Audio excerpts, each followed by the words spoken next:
Hi, I'm Robert F. Kennedy Jr., and I send my greetings to all the distinguished delegates of the Mnemonic Convention. I had hoped to be with you today, but the government shutdown means that I couldn't do that.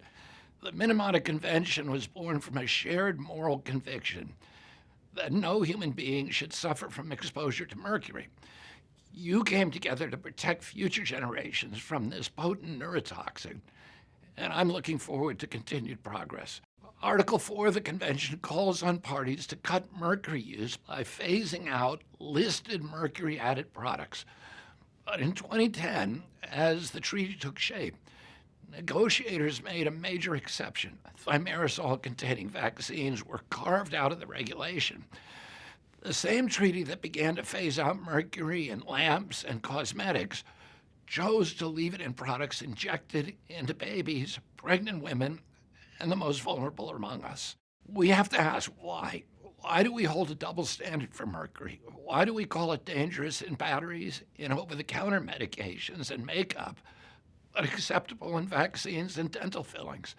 Thimerosal is a mercury-based preservative that has never undergone proper safety testing in humans.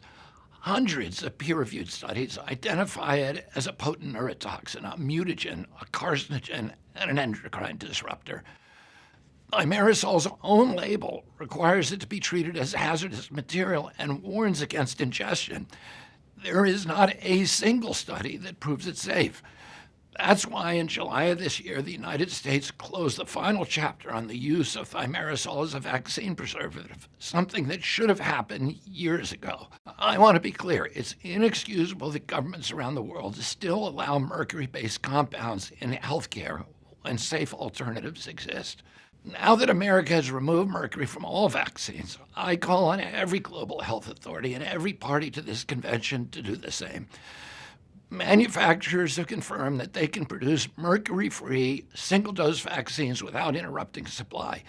There is no excuse for inaction or holding stubbornly to the status quo. Let's honor and protect humanity and our children and creation from mercury, and let's act in the true spirit of the Mnemonic Convention for the integrity of this historic treaty and to ensure that no child anywhere in the world is ever exposed to this deadly neurotoxin again. Thank you.